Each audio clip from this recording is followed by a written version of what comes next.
नमस्कार मित्रों, nationalist view के इस वीडियो कॉलम में आपका स्वागत है। हम सभी जानते हैं कि मोदी सरकार के मंत्रिमंडल में जो फेरबदल हुआ है उसे लेकर चर्चा चल रही है। आज हम एक बड़ी ही छोटी सी चर्चा करेंगे कि मोदी सरकार के मंत्रिमंडल में जो इतने बड़े पैमाने पर फेरबदल हुआ उसके मायने क्या हैं। क्या इससे हमें कोई फ्यूचर का रोड मैप नजर आ रहा है? क्या ये फ्यूचर का रोड मैप सिर्फ अगले साल होने वाले विधानसभा चुनावों तक सीमित है, जिसमें कई राज्य विधानसभा चुनावों में जा रहे हैं, खासकर जिसमें उत्तर प्रदेश और गुजरात जैसे महत्वपूर्ण राज्य शामिल हैं? लेकिन इससे पहले कि हम आगे बढ़े, एक महत्वपूर्ण बात ये कि एक गलतफहमी जो दूर करने की ज़रूरत है।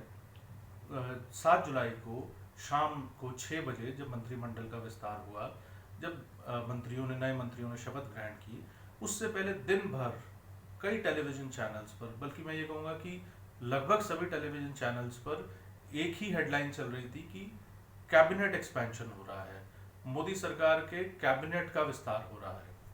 तो यहाँ ये स्पष्ट कर देना जरूरी है कि मोदी सरकार की कैबिनेट का विस्तार नहीं हो रहा था, मोदी सरकार के मंत्रिमंडल का विस्तार हो रहा था। मंत्रिमंडल और कैबिनेट में एक फर्क है। मंत्रिमंडल और कैबिनेट में फर्क यह है कि मंत्रिमंडल में 3 स्तर के पद मंत्रियों के होते हैं। एक जो कैबिनेट स्तर के मंत्री होते हैं, जो सबसे वरिष्ठ होते हैं।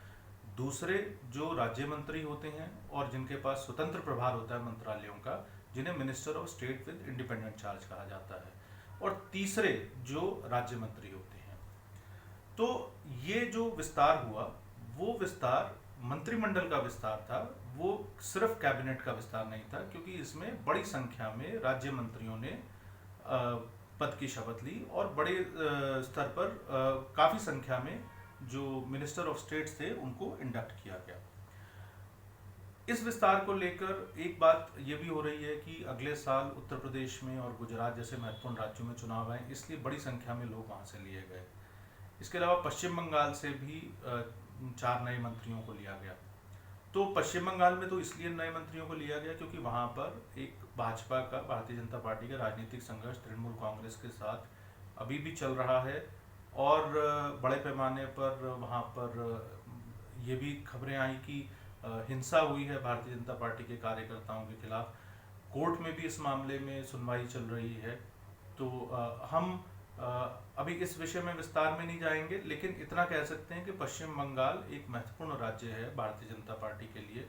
और इन 4 मंत्रियों का इंडक्शन इसलिए किया गया, ये संकेत देने के लिए कि भारतीय जनता पार्टी अपने कार्यकर्ताओं के साथ वहाँ पर खड़ी है और उसे पूरा महत्व दे रही है। ऐसा नहीं है कि वहाँ पर विधानसभा चुनाव हो गए, उसके बाद जो शीर्ष नेतृत्व है उसने पश्चिम बंगाल को छोड़ दिया है।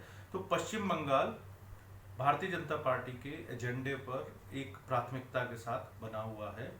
इस मंत्रिमंडल विस्तार से एक संकेत तो यह मिला।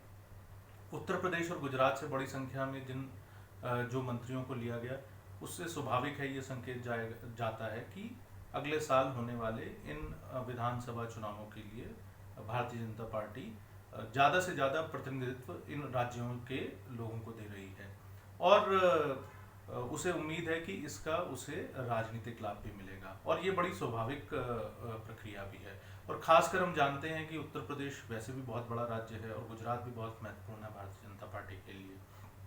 लेकिन इस पूरे मंत्रिमंडल विस्तार का जो सबसे प्रमुख बिंदु है, जिस पर ध्यान देने की ज़रूरत है, और जो मुझे लगता है कि सबसे बड़ा निष्कर्ष है इस मंत्रिमंडल विस्तार का, वो यह है कि नरेंद्र मोदी सरकार लगातार बहुत ही सोचे समझे तरीके से एक नए नेतृत्व को खड़ा कर रही है, जो 2024 के बाद 2029 में, 2034 में जो भारतीय जनता पार्टी को आगे ले जा सके, जो केंद्र में, राज्यों में एक नया नेतृत्व उभर सके।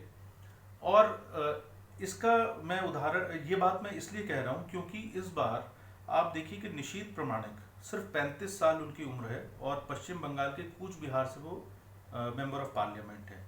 वो यंगेस्ट मिनिस्टर हैं, वो सबसे युवा मंत्री हैं कि जिन्हें शपथ दिलाई गई इस मंत्रिमंडल विस्तार में।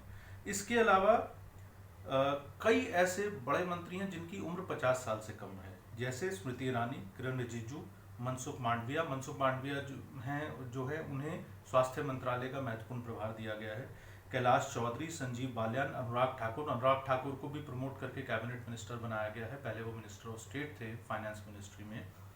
और उनकी उम्र सिर्फ 46 साल है, लेकिन उन्हें IND जैसी महत्वपूर्ण मिनिस्ट्री दी गई है, सूचना व प्रसारण मंत्रालय। इसके अलावा डॉक्टर भारती प्रवीण पवार, अनुप्रिया सिंह पटेल जो अपना दल से आई हैं, शांतनु ठाकुर, जॉन बर्ला पश्चिम बंगाल से आए हैं, और डॉक्टर एल मुरुगन तमिलनाडु से आए हैं। वह तमिलनाडु की भारतीय जनता पार्टी की इकाई के अध्यक्ष हैं। अब हम आंकड़ों को देखते हैं। आज जो 43 मंत्रियों को शपथ दिलाई गई 7 जुलाई को, मैं ये कहूँगा, तो 7 जुलाई को जो 43 मंत्रियों को शपथ दिलाई गई, उनकी जो औसतन उम्र है वो सिर्फ 56 साल है, और भारतीय राजनीति के हिसाब से आप ये कह सकते हैं कि अपेक्षाकृत काफ़ी कम आयु है। और अब जो नई काउंसिल ऑफ मिनिस्टर्स है, अब जो नया स्वरूप काउंसिल ऑफ मिनिस्टर्स या मंत्री परिषद का उभरा है या मंत्रिमंडल का उभरा है, उसमें जो औसतन एज है, औसत उम्र इस नरेंद्र मोदी के नई मंत्री परिषद की 58 साल है, 58 ईयर्स है। इससे पहले ये 61 साल थी। तो एक कॉन्शियस एफर्ट हो रहा है कि एक युवा लीडरशिप तैयार की जाए जो अगले कम से कम 15-20 साल तक राजनीतिक क्षेत्र में काम कर सके। तो ये उन्हें एक एस्टैब्लिश करने का भी प्रयास है, और मुझे लगता है कि भारतीय जनता पार्टी की सबसे बड़ी स्ट्रेंथ यही है कि वह समय रहते ही नेतृत्व परिवर्तन के लिए तैयारी कर लेते हैं, और नया नेतृत्व कैसे गढ़ा जा सके उसके लिए भी एक बड़ा सचेतन प्रयास करते हैं। तो इस मंत्री परिषद के या इस मंत्रिमंडल के विस्तार को मैं इस नज़रिए से देखना चाहूँगा कि एक अपेक्षाकृत युवा टीम को स्थापित करने का प्रयास किया गया है। इसमें बड़ी संख्या में महिलाएं हैं। नॉर्थ ईस्ट से इससे पहले कभी इतने ज़्यादा मिनिस्टर नहीं रहे, और इसके अलावा OBCs को जो है, अदर बैकवर्ड कास्ट को भी एक बड़ा रिप्रेजेंटेशन दिया गया है। तो महिलाएं, युवा, अदर बैकवर्ड कास्ट, जो अनुसूचित जाति के लोग हैं, तो ये सारे वर्गों को साथ लेकर, और सबसे बड़ी बात यह है कि एक नए और युवा नेतृत्व को स्थापित करना, तो इसे लेकर जो है वो भारतीय जनता पार्टी आगे बढ़ रही है। और मुझे लगता है कि ये की टेक अवे है कि ये भविष्य की तैयारी है, ये अगले 15-20 साल की तैयारी है। और हम जानते हैं कि भारतीय जनता पार्टी जैसी कार्डर बेस्ड पार्टियां वो केवल फौरी अगले चुनाव का नहीं सोचती हैं। ज़्यादातर विश्लेषणों में हम ये सुन रहे हैं कि ये शायद सिर्फ अगले चुनाव के लिए या 2024 के चुनाव के लिए मंत्रिमंडल का विस्तार किया गया है। लेकिन मेरा निष्कर्ष ये है, मेरा अपना विश्लेषण ये है, मेरा मानना ये है कि ये अगले 20 से 25 साल की तैयारी के नज़रिए से ये विस्तार किया गया है, और इसीलिए कुछ ऐसे मंत्रियों को इसमें से हटाया गया जिनकी उम्र थोड़ी सी ज़्यादा हो चुकी है। और मुझे लगता है कि इसी नज़रिए से अगर हम इस मंत्रिमंडल विस्तार को देखेंगे तो हमें ये बात स्पष्ट होगी कि किस प्रकार से भारतीय जनता पार्टी का जो फ्यूचर रोड मैप है वो क्या है। तो आज के वीडियो कॉलम में इतना ही, और आप नेशनलिस्ट व्यू के वीडियो चैनल को ज़रूर सब्सक्राइब करें, यूट्यूब चैनल को सब्सक्राइब करें, अपना फीडबैक भी हमारे साथ शेयर करें। जल्दी ही मिलेंगे एक नए वीडियो कॉलम के साथ, तब तक के लिए नमस्कार।